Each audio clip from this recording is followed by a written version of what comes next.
Hi ladies and gentlemen, back again, Bathrobe Chronicles number 184.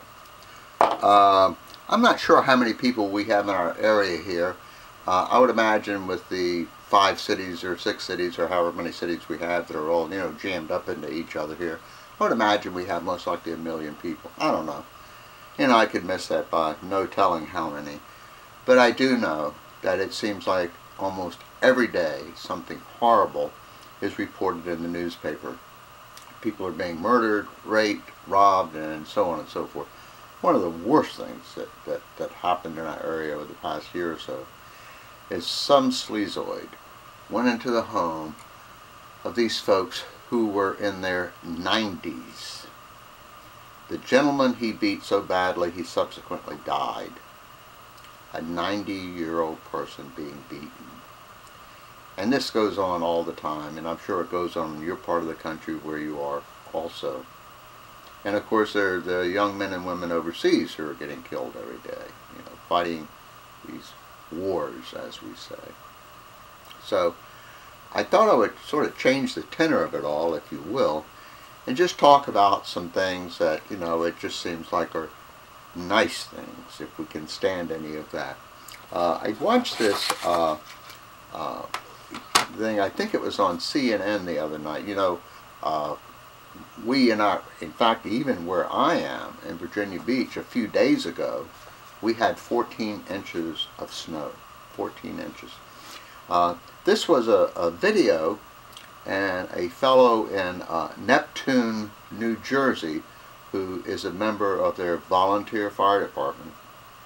His wife had given him for Christmas some kind of, one of the little video cameras that was waterproof and all of that. And it seemed like there was a handful of these volunteers in Neptune, New Jersey, and they worked for 60 some hours, 60 plus hours. These volunteers were out there trying to do what they could for the citizens. And this fellow documented, I guess it was like maybe a 5-minute or 7-8 minute video or something of what they did over the 60 some hours. And we hear so much bad stuff in the world, we rarely hear anything good about people doing good. And I thought they deserved to mention. If you actually want to see it, I'm pretty sure it's on CNN. And if you go on there, it was the Neptune, regular spelling, volunteer fire department in New Jersey. Another person I want to mention is a gentleman, and I have no notes other than something to, remind me what the heck I'm going to talk about here, but I don't have any details, unfortunately. But this is, I believe, Ely, E-L-Y, I'm pretty sure, and I'm pretty sure it was in Minnesota, and I'm pretty sure the gentleman I'm going to mention was the local pharmacist there. And seemingly the entire town thought of him as being frugal. Well, this fellow died. I think he was in his either late 80s or early 90s. And he left the town several $1 million.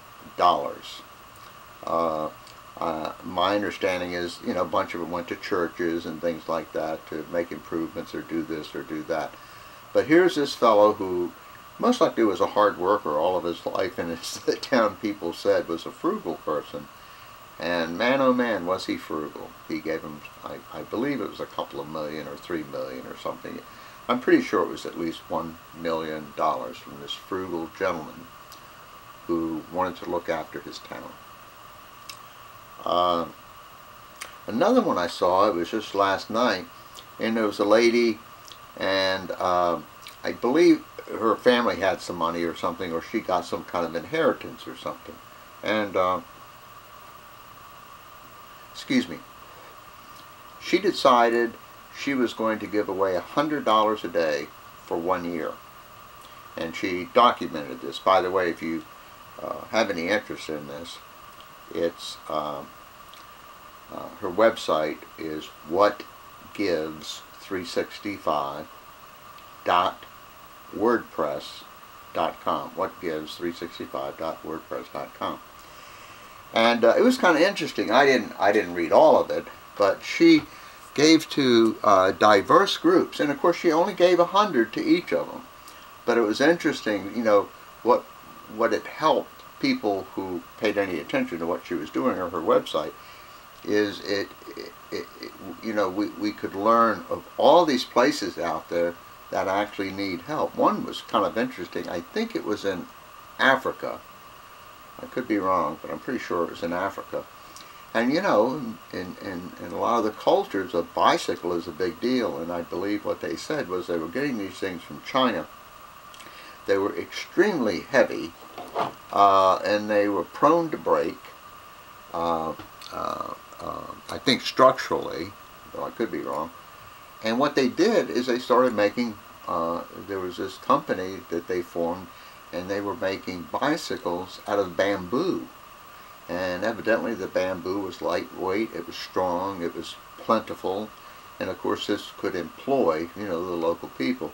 But that was one of the things. But she basically every day for 1 year gave away $100. And I thought that was pretty interesting.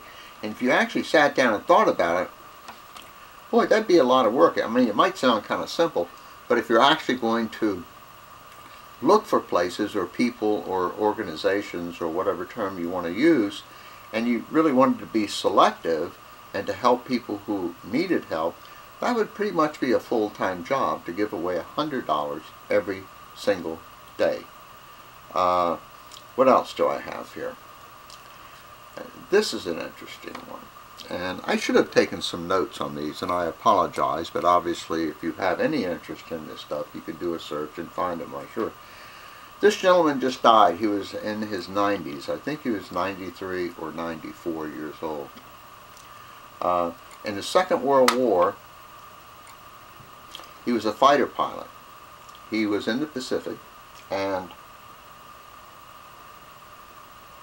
excuse me, as I best remember,